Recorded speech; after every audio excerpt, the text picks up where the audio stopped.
Bismillahirrahmanirrahim. Assalamualaikum warahmatullahi wabarakatuh. Berikut rencana pembelajaran semester atau RPS Program Studi S1 Manajemen Mata Kuliah Manajemen Pemasaran Semester 2 SKS 3. Dosen pengampu Teguh Alexander Azwani Amzul. Deskripsi mata kuliah.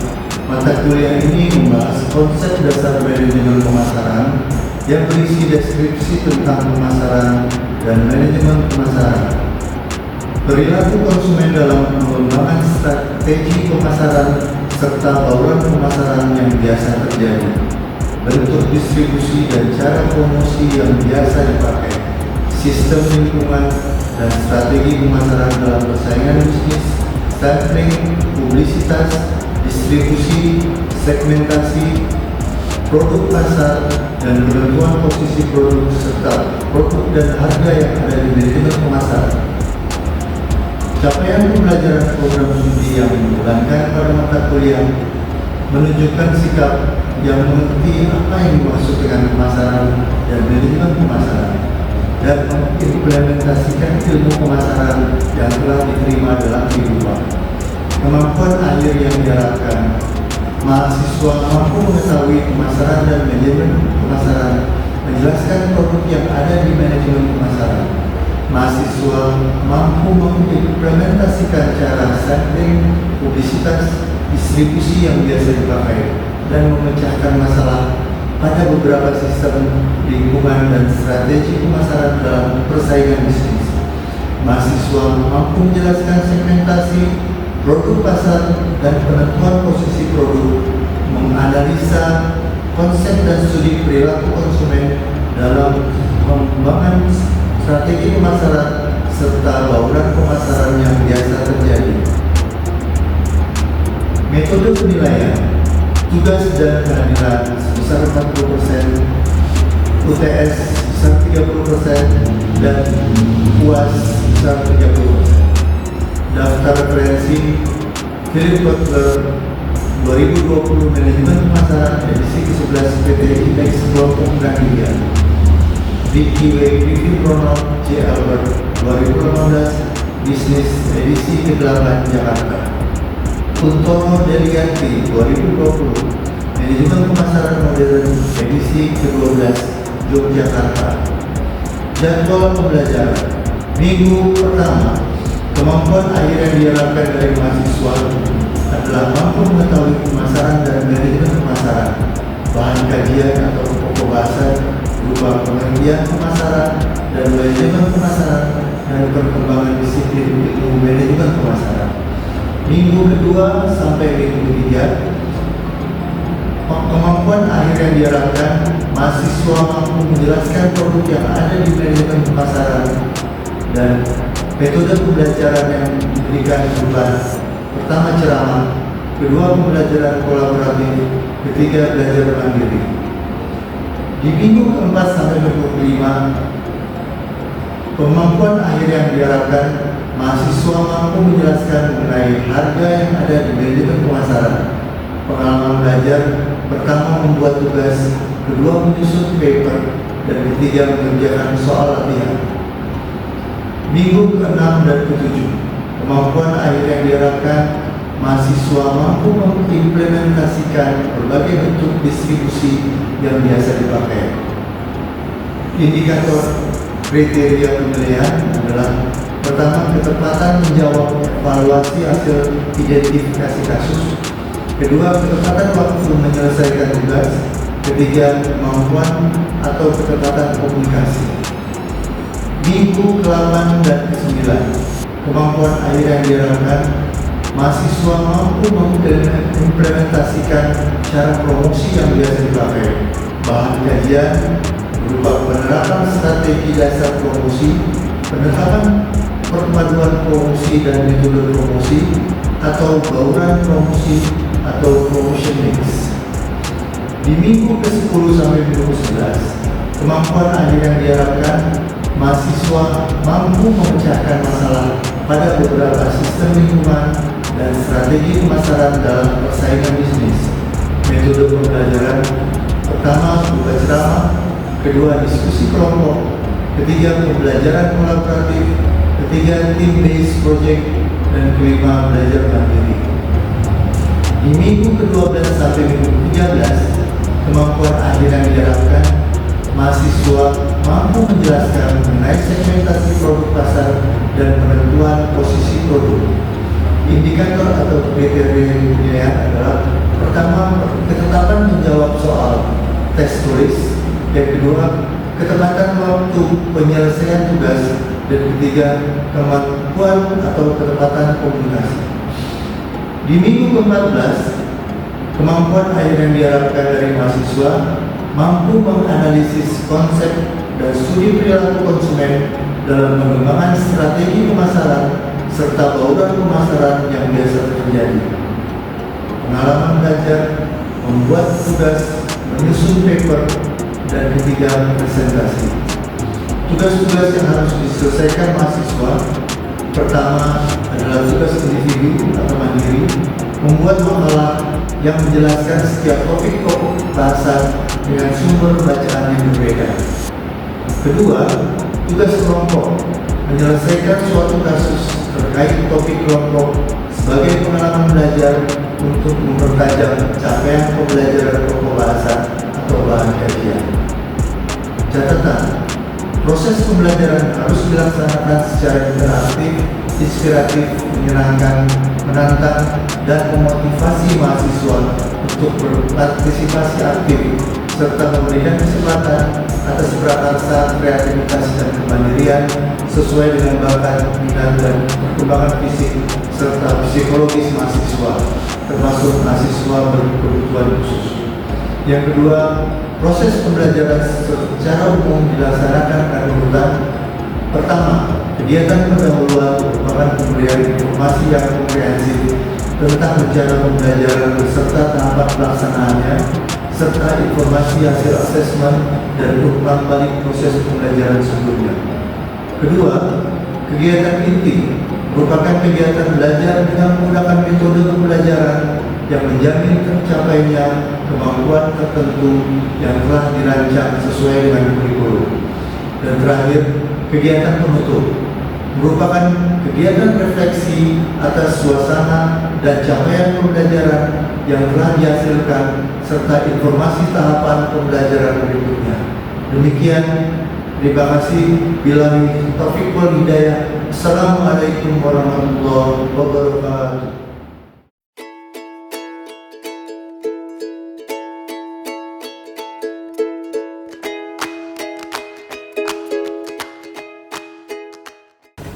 Baik, selamat pagi.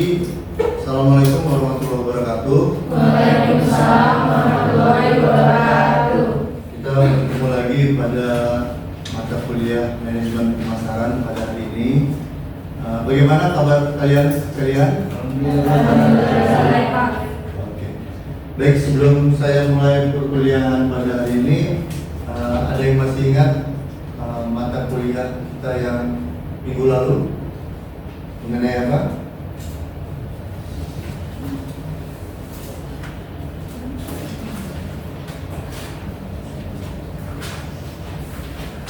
Saya bisa menjawab? Oke. Jadi minggu lalu itu kita bicara mengenai personal selling. Ya, jadi setiap mata kuliah minggu berikutnya mulai, kalian harus bisa menguasai mata kuliah sebelumnya, jadi akan saya tanyakan di minggu berikutnya. Oke, untuk merefresh ingatan kalian, saya ada pertanyaan nih. Apakah perbedaan antara promosi konsumen dan promosi penjualan? Saya Pak. Ya. Perkenalkan saya Kinder Raditya Wijaya dengan 3101240059. Ya. Perbedaan promosi konsumen dan promosi penjualan adalah promosi konsumen bertujuan untuk mendapatkan dampak yang cepat di tempat pembelian, sedangkan promosi penjualan serangkaian teknik untuk mencapai sasaran penjualan dengan biaya yang efektif dan memberi nilai tambah. Ya, baik, betul sekali. Terima kasih. Oke, kita akan mulai perkuliahan pada hari ini. Perkuliahan yang kita akan berikan adalah materi perkuliahan ke-10, di mana kita akan bicara mengenai sampling. Ada berbagai macam sampling yang ada di pemasaran. Pertama adalah sampling in-store. Ada yang bisa memberi contoh in-store itu seperti apa?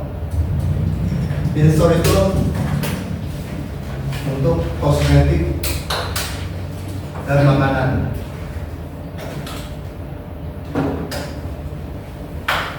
Sampling kedua selain in-store adalah door to door. Door to door ini dinilai sangat mahal biayanya. Ada melibatkan banyak sales untuk melakukannya. Jadi perusahaan-perusahaan itu jarang melakukan door to door. Kemudian yang ketiga adalah mail atau surat. Biasanya dilekatkan di pos ya.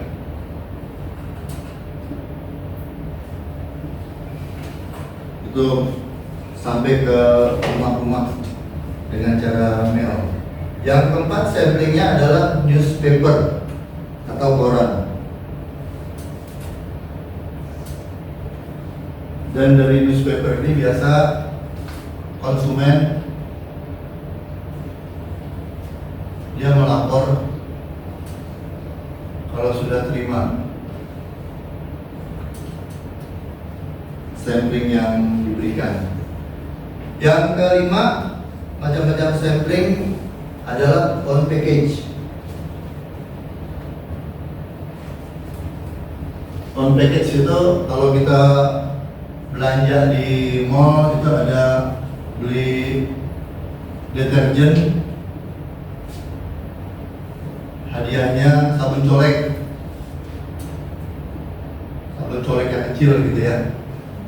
Kalau enggak beli penyemprot ruangan, hadiahnya sabun yang kecil. Itu on package. Bagaimana dia membuat sampling itu nyampe ke tangan konsumen. Yang berikutnya adalah mobile.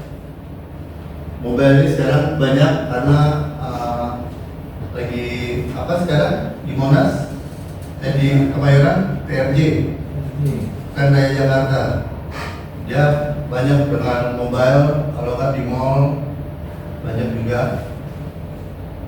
Atau sekarang di jalan-jalan tuh kita lihat ada mobil dengan kiri kanannya display besar, itu bagaimana dia memperkenalkan produknya ke konsumen. Sampai sini ada yang ingin tanyakan? Tidak? Oke, lanjut ya. Kemudian berikutnya kita bicara mengenai publisitas. Publisitas itu adalah penempatan berupa artikel, tulisan, foto atau film yang syarat berita untuk organisasi atau tempat atau institusi yang akan dipublish. Bentuk-bentuknya seperti apa publisitas? Pertama, mengenai berita rutin. Yang kedua, mengenai liputan atau artikel.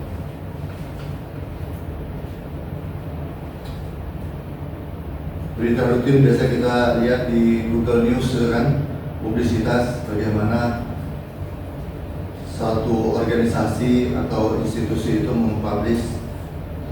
Contohnya tidak jauh-jauh, UBK aja dalam mencari mahasiswa baru dia mempublish di Instagramnya, di YouTube, dan media yang lainnya.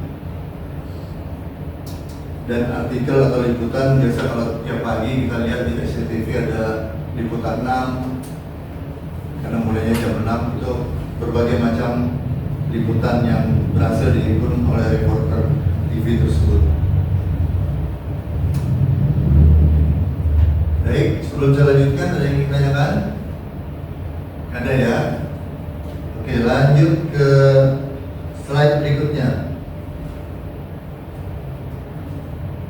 Saya membawakan ini kecepatan nggak?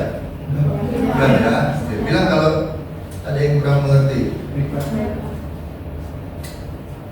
Selanjutnya mengenai saluran distribusi. Apa sih saluran distribusi itu? Saluran distribusi adalah rute atau jalur yang dilalui oleh produk yang berasal dari produsen ke konsumen. Jadi pabrik itu membuat produk, bagaimana produk itu contohnya Indomie sampai ke pemakai akhir.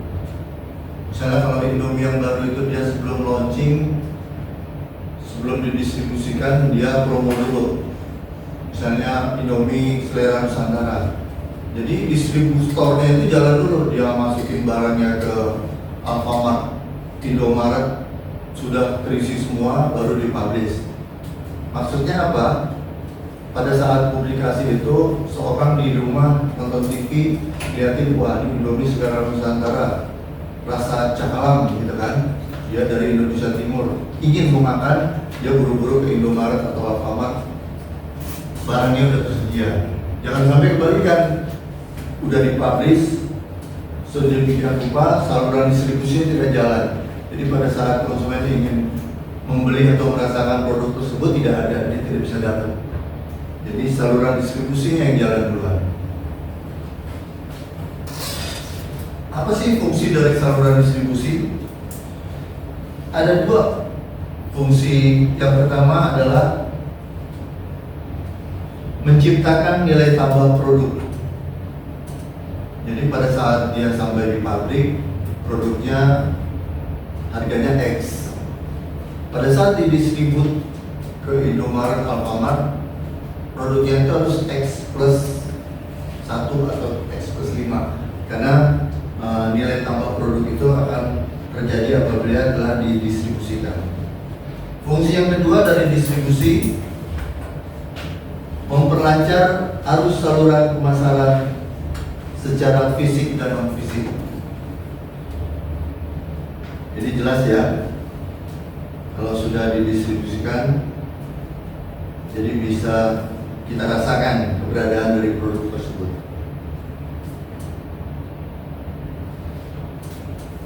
Baik, sebelum saya pindah ke slide berikutnya, sudah jelas semuanya?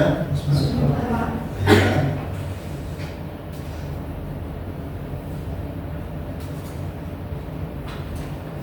Dalam distribusi itu kita juga harus mempelajari strategi apa aja yang terdapat di distribusi itu. Pertama adalah intensif. Apa itu intensif? Intensif adalah menempatkan produk ke banyak pengecer atau retail. Jadi dia secara berkala, secara rutin, setiap minggu dimasukin barangnya. Kalau kita ke Indomaret biasa kan mau masuk itu kan banyak truk besar itu.